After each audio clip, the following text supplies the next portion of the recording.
Me zotë të dëgjuar, por kemi dhe burra tjerë, kemi Mahil Shabani i dëgjuar nga Kaleskajt, kemi Hasan Brahimin, këtu Islam Sediun, Brahim Rukun, e tjerë. Kryeplatu i këtij fshati tepër modest kërkon investim në rrugën automobilistike, si dhe me rrjetin elektrik i cili është tepër i amortizuar. Të pyes pak kryetarin e fshatit. Sot në Matogjin, sa banorë, sa shtëpi janë të banuara? Sot banojnë në 18 shtëpi. 18 shtëpi që janë në dimër, apo se në verë duhet vinë? Janë në dimër dhe në verë. Në verë shtohen mja 4-5 familja të zotëria Agjini. Edhe një 2-3 tjerë që vinë në mujtë e verës. Sa ka qenë Matogjini? Pa o ndryshuar sistemi? Para sistemit, Matogjini ka qenë 105 shtëpi. Po, dhe kuptohet, ka nikur në... Ka nikur, pëthoj 80%. Cilat janë punat që merren këtu në Matogjin? Në çfarë merren? Blegtoria këtu është e zhvilluar? Këta banorë që kanë ngelur këtu vetëm me blegtori ngelin. Po kohët e fundit dhe blegtoria po shduket se ikën forcat e reja, ikën të rritë. Moshatarët janë mosha ime e lartë kanë ngelur këtu, nuk munden moj që të miren me ato. Janë paksuar, po thoj, më shumë se 50%. Pash rrugën që është shumë e vështirë. Ne ka mikët dhe shokët bashkëpunëtar, vizituam dhe më thanë që është bërë një projekt për ta rinërtuar këtë. Ju si Kryeplak, i keni marrë pjesë në këto biseda, në këto kërkesat? Jo, nuk kemi marrë pjesë, nuk na ka thirrur njeri pra. Kështu kemi dëgjuar që është vënë projekt për të bërë rruga, po nëse, derisa ajo do bëhet këtu, brenda është dhe Kryeplaku, janë dhe gjithë banorët që përfitojnë gjithë fshati. Po bërja e rrugës do rikthej shpresën të fshati. Do kthehen të rritë, ma merë mëndja po të bëhet rruga si rruga që është bërë e lumit Vlorës. Do kthehen shumë të rritë. Dhe pa tjetër i do kthehen, këtë e shikojmë edhe tek fshatat e lumit Vlorës, që kur ka filluar rruga, ka përfunduar, janë me vjetra emigrantë që janë kthyer dhe investojnë në shtëpitë e fshatave të tyre. Kjo pa tjetër... Njëkohësisht dhe këtu do ndodhe jo, nëse do bëhet rruga. Po shpresojmë që do bëhet, përderisa është vënë projekt, shpresojmë që do bëhet. Profesor, desha të thosh edhe diçka për shkollën. Do të pyesja, kisha në planë të pyesja. Nëse fola, shkolla e Matogjinit është një nga 9 shkollat e para që u hapën në 1913. Në 12 u shkollë pavarësia, në 13 u hapë 9 shkolla. Një në qytet dhe 8 fshatra. Midis tyre është shkolla e parë e lumit të Vlorës, ku mësuesi i parë erdhi Halim Xhelo Tërbaçi. Qëndroi 3 vjet këtu, që një kënaqësi e madhe, por interesant është që këtë shkollë po atë vit në 13 e vizitoi dhe ish ministri i arsimit të asaj kohe, Luigi Gurakuqi, që një krenari dhe u bë një festë e madhe, ku erdhi dhe në kujtimet e tij thot një emancipim i papar, thot në një zonë shumë të thellë dhe malore, në shkollë ishin dhe 14 vajza. Ke punuar o mësues dhe drejtues këtu në Matogjin? Unë punova 43 vjet në arsim e Nisan Përmet, 9 vjet drejtor shkolle në Mërmik, kurse këtu 18 vjet drejtor shkolle, vitet e fundit, këtu do la pension. Keni në shifër sa intelektual kanë zjerë këtë fshat? Kanë zjerë është e saktuar rreth 112 intelektual. Këto 3 kolonat që duken këtu, janë formimi i 3 batalioneve. Selat Rexhepi, Halim Xhelo, Ismail Kemali. 3 batalione. Ai është lapidari i fshatit. Ku janë emrat e dëshmorëve të 20-s, ku është ish shkolla, tani është vatër kulture, është takada ja ku duket, te sergjori formimi i qetës Zigur Lelo. Kryetar, faleminderit shumë për mundimin që keni marrë për misionin tuaj. Shumë faleminderit. Uroj që herën tjetër të vinë me rrugën e asfaltuar. Unë do goja po. I liri, i vetë shofer, i furgonit dhe punon në këtë zonë kyç për 25 vjetësh, ka besim se shteti do t'ja rregulloj rrugën. Jam këtu me Ilir Mamutaj. Mund t'i them edhe heroj i kësaj zone. Hero sepse ka mbi 20 vjet që me atë makinën, siç e shikoni ashtu, po e bën këtë rrugën 2 herë në ditë. U gjendet njerëzve për të mira dhe për të këqija, në gëzime dhe në hidhrime. Bie dhe i çon në Vlorë. Është i lidhur me të gjithë zonën. Është i vetmi që e mba me dhëmë, sepse siç tham, kjo rrugë është jashtë çdo standardi për të qarkulluar automjete të tillë. Gjithsesi, jo vetëm si thuaç interesi i tij, por është edhe detyrimi që ka, sepse ky është banor, është i djali i kësaj zone dhe u gjendet atyre. I lirë për gjatën e pam. Ti e di më mirë se ne, sepse e heq kur thot populli në kurris. Shiko, për punën e rrugës nuk kam dhe çfarë them, se ju keni përshkruar me këmat dhe nuk ka vend më të fol. Gjëja më e madhe që më nxit ose më shtyl mua që të vi çdo ditë këtu është një komunitet i shkëlqyer. Janë njerëz të paarritshëm, janë njerëz me, domethënë, dhe pse janë mes këtyre maleve, janë me vizion të gjithë. Si ke marrëdhënie me komunitetin këtu? Bëhet nga fare që unë me komunitetin kam marrëdhënie super. Besoj të ka numrin e telefonit dhe për çdo gjë? Janë në xhep, po flet ai në shtëpi. Ja, Hy në çdo shtëpi si shtëpi do të thënë, mjeku 1 dhe Iliri 2, këtu janë më se domosdoshëm për jetën e këtyre. Urdhë. Të gjendet mes natës. Urdhë. Kjo është. Dhe kur ke probleme të vogla, si tip taksi, të shtëpia atje, të shtëpia këtij. Ku je ti? Kjo është. Ku je? Po eka unë, haj. Ka bërë vaki që je nisur për shembull deri këtu dhe të të marrë jenë bashkë të kthesh vetë ama. Po, me kusha disa herë. Kam vajtë vërmikun, kam marrë të ngrën gjarë pri, të kanë thyrë duart, kanë nga pemët, me gjithë pasajës që kam gjithë nga vajtë atje, në gry. Po mirë, me fitimin si vete? Kur logaritet fitimi këtu, është 0-0, është gjithë. Ja, si pasajeri. Hajde me mua në shteti dhe në mua 30.000 lek vetëm ledhe shtetin, në 30.000 lek mua karburant vetë. Ja, një pasajer ka mu këtu. Je një ndër ata djemë të kësaj krajine të këtij fshati që profesor Agimi mi përmendi që parë. Unë i njoh shumicën midis tyre edhe ty, po mendova që Agimi si matogjinas që është do t'i rriste çik vlerat e tyre. Po jo, 100 poezi kam bërë more. 100 poezi bërë, çfarë ti bëjmë? Jo, a ke shtuar vlerat, po janë me gjithmonë ashtu dhe unë Ilirin e njoh të shpejt dhe është sepse po ta marrësh dhe vetë organizmi ti me zigzaket, me hedhjet e gropave të rrugës, është një konsum shumë i madh. Gjithsesi, çdo zone i lind fati e ka fatin e tij që ndalin djem të tillë, njerëz të tillë dhe shërbej. Megjithatë, shteti duhet ta përfundojë atë projektin që ka nisur për këtë rrugë. Duhet ta përfundojë urgjent, sepse këtu jeton një komunitet i tërë i mrekullueshëm. Ku ka vlera turistike, ka vlera njerëzore, vlera nga të gjitha llojet. Këtu lulëzon blegtoria, këtu lulëzon bujqësia, këtu lulëzon bletaria, këtu lulëzon folklori. Këtu janë të gjitha mrekullit që duhet të ketë një krajnë dhe një zonë. Dhe Smokthina, Shullori, Matogjini, Bashi, Ramica, i ka këto. I lirë, do mundohesh dhe pak kohë sepse me sa dim dhe rruga do bëhet. Dhe atëherë ti do jesh njeriu më i lumtur, por do të rritë konkurrenca, mendoj. Atëherë do kem dalë pension unë. Do vi djali. Bashaj i vendosur thellë në gjirin e ngrohtë të maleve në shtetun e gjoksin e tyre, ku themelet i kanë qëndruar heroikisht në çdo stuhi të kohës. Në ky fshat kanë dalë trima dhe kapedan, si Cane Miftari, heroi i popullit Zigor Lelo, heroini e popullit Qeriba Derri e të tjerë. Kapedan, luftëtar dhe mendimtar Cane Miftari.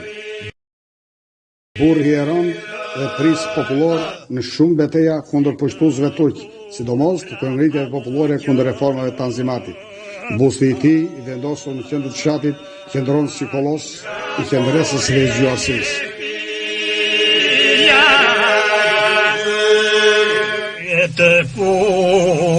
Pyet ku vëndi Osmana.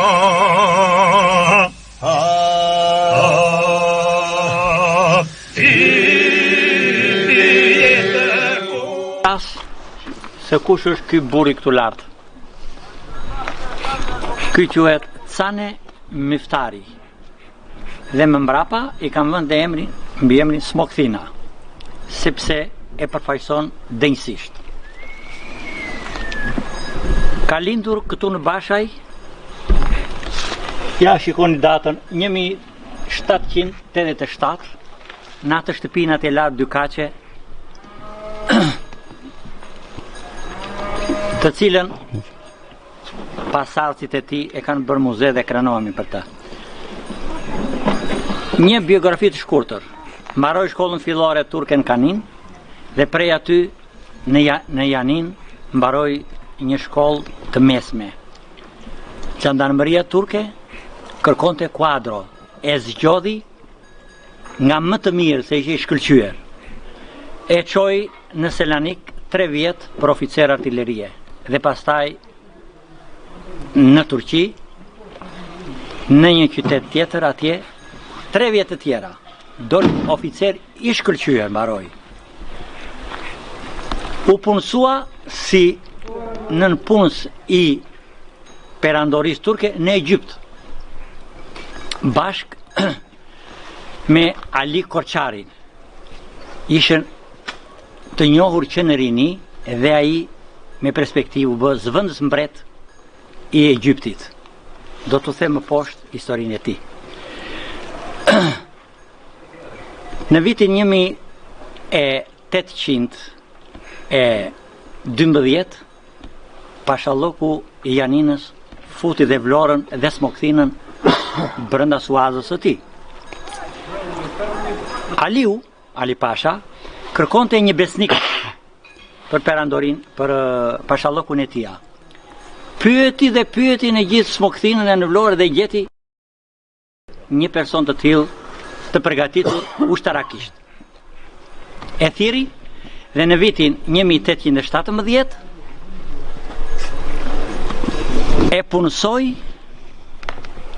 si oficer të sigurimit të Pashallokut dhe njëkohësisht si përkthyes ose këshilltar ushtarak dhe përkthyes në gjuhën frënge, sepse ai dinte shumë mirë frëngjisht.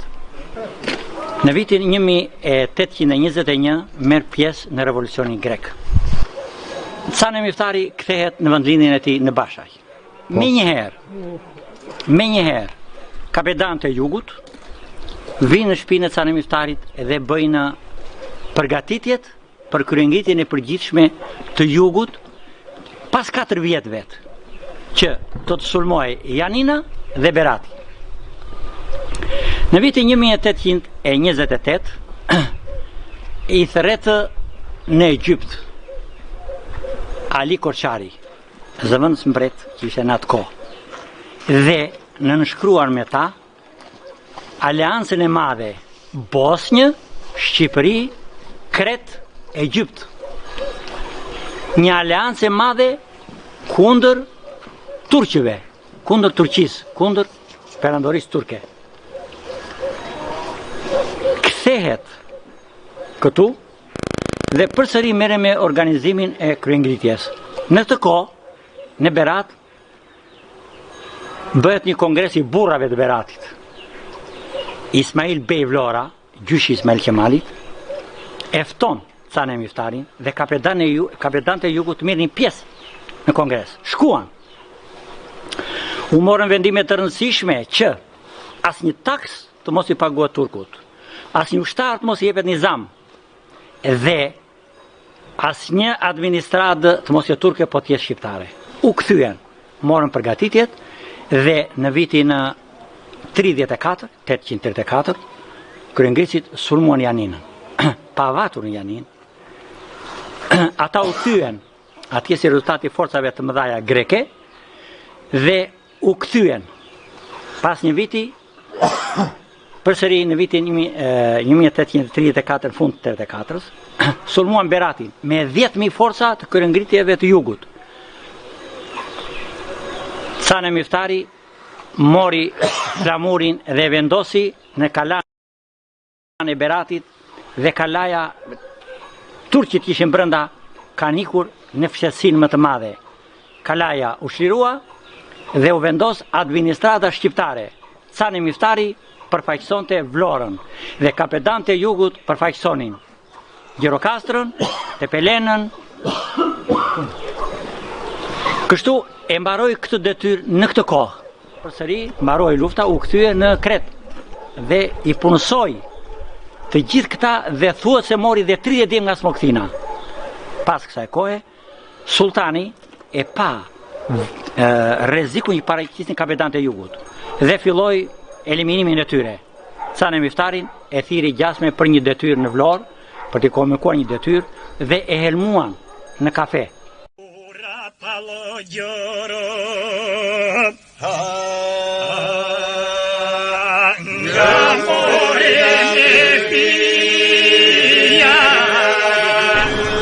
Jam këtu me Qeren Cana, një ndër pasasit e kapedan Cani Miftari. Cani Miftari Smokthina i përket viteve 1786-1827 është një moshë, ka qenë aty mbi sa rreth të 5 vjetave, është lidhur herët me Ali Pash Tepelenën sepse ka mbaruar akademinë ushtarake, siç duket ka pas tërhequr vëmendje dhe është angazhuar, madje flitet se ka qenë një ndër generalët më aktive të Ali Pash Tepelenës. Tani historia e Ali Pash Tepelenës nuk ndahet me etapa, por Ali Pash Tepelena ka qenë dhe mbetet figurë bardhëzi. Por ashtu siç ishte Ali Pash Tepelena, ashtu dhe figurat e tjera më pastajme, sepse përpjekja dhe lufta kundër Turqisë ishin për shkëputje, siç edhe përfundoi. Mendoj se në muzeun Ali Pash Tepelenës në Janin mundet dhe duhet të ketë të dhënat përmendet dhe emri Cani Miftarit. Megjithatë, ai është një ndër figurat e rralla që vetë populli ja ka adaptuar atë mbiemrin nga Canaj e ka thyer në Smokthina, sepse ishte kapetan i Smokthina. Ishte kapetan e një zone të tërë, pas Ali Pash Tepelenës u kthye në vendlindje në Smokthin, aty kishte ndërtuar kullën e tij, një ndër kullat e të gjuara të kohës, dhe vazhdoi përpjekjen për shkëputje nga Turqia. Është pjesëtar i luftës së Beratit, atje për shembull ka qenë flamurtar. E mbështetet kjo në këngën Dukata se ku i thonë greu mete, vetë fjapë mete e zë Dukatin, greu mete shi vëllan, shiko Cani Miftar. Dhe gjithsesi, vargjet janë vargje dhe kapetan si Cani Miftari, vargjet janë të shumta. Por unë doja të dija pak më shumë për aktivitetin pikant të tij, Cani Miftarit. Pra, të shkëputura nga ato zgjerimet që mund të bësh. Ka marrë pjesë në luftën e Beratën, mbrojtjen e Beratit, ka treguar zgjuarsi në takimin që ka bërë Pashai turk me krerët e kryengritëseve në betejën e Sinjës, që preu 10 koka. Cani Miftari ka thënë në Vlorë, ka thënë nuk do të marrë pjesë në këtë takim, sepse është tredrak, ndodhi ashtu siç mendoi Cani Miftari. Por ai nuk e tregoi këtë zgjuarsi kur vetë ra në kurthin e pashallarëve turq. Kur ishte në Smokthin atje në kullën e tij, i dërgojnë se e kërkonte Emin Pashaj. Zbriti në Vlorë me kryelartësi, me një besim të patundur, pa marrë ato si thonë sportën me vete. Zbriti i vetëm i dolën në spihunët, e shoqëruan deri te kafeneja, i dhanë kafene, i dhanë kafe dhe e helmuan. Është rrëzuar, si që jemi ne këtu rrëzuar, pasi ka pifil rrëzuar, ka vdekur në dhënë. Tamam e njëta vrasje ose e njëta vdekje siç e kishte, siç ka pas shumë nga kapetanët. Shumë nga kapetanët shqiptar nga një vrasje me helm. Atëherë u ngritën belet e Vlorës, ishte vetëm arsye, blen tokë tek Lulisti i Pavarësisë dhe e varrosën aty. Unë tani vonë moshën time më ka rënë në dorë një hartë ku është edhe varri i tij, aty ku është lokata aty për brisa zanit. Është kjo arsye që Sani Meftari e ka shtëpinë në Basaj, kullën aty lart në rreth së Shkëmbit, por nuk ka varri i tij ka humbur. Ka ardhur koha që plurin që baltën e hedhur mbi figura të rralla të shora duhet të heqim, duhet të zbulojmë, duhet u japim frym jo për ne, po për historinë kombëtare në tërësi dhe për brezin e ardhshëm. Zigur Lelo, heroi i popullit, luftar trim dhe komandant në luftën për liri dhe pavarësi.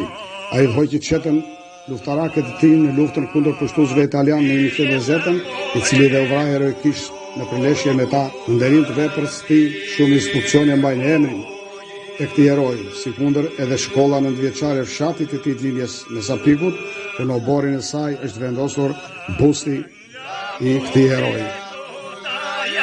Një ndër personalitetet e historisë së kombit shqiptar, e sidomos krajinës së Smokvinës, është edhe heroi i popullit Zigur Lelo.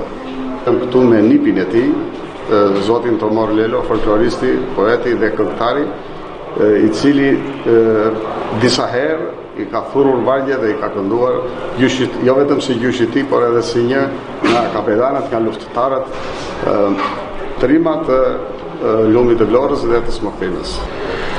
Zigur Lelo, heroi popullit deri kombit, ishte burim frymëzimi jo vetëm për ne si familje, për krahinën e Smokvinës, të Labrisë dhe më gjallë. Akti dhe vepra e tij kishte ngelur dhe ngelet nga ato veprat e përjetësuara në këngë që sa herë që përmendet emri i tij, sa herë që kujtojmë që jemi niprit e tij, aq më shumë bëhemi krenar. Personalisht as baba im nuk ka arritur ta njihte Zigurin, sepse në 1920, 5 qershor, kur ai u vra, baba im ishte vetëm 1 vjeç e gjysmë. Po emri i tij ngeli ikon dhe u bë nga ato emrat që e frymëzoni, ashtu si babai im që ndoqi gjurmët e tij, vllai i tij e tjera që u sakrifikuan brez pas brezi, dhe për ne emri i tij ka qenë gjithmonë burim, frymëzimi dhe krenarie. Vepra e Zigur Lelos unë personalisht e kam jo nëpërmjet këngëve, nëpërmjet historisë. Zigur Lelo ishte, ashtu si thot historia, një trim i sprovuar ndër betejë në luftën e Janinës, në luftët me mercenarët, me grekët në qafë mbrete dhe në që burën atëherë në periudhën e pavarësimit, më mbrapa me mercenarët që erdhën të Haxhi Qamilit, që luftuan, koshbrar edhe Rapo me Çorapi dhe ishin të organizuar, ishte në qetën që organizua që në fillim nga Zaçe Xhelo Dulaj, që ishte qeta lumit të Vlorës, dhe pastaj në të gjitha aktivitetet që kishin marrë pjesë, sepse ai vinte edhe nga një histori e lavdishme e të parëve të tija. Xhaxha i tija,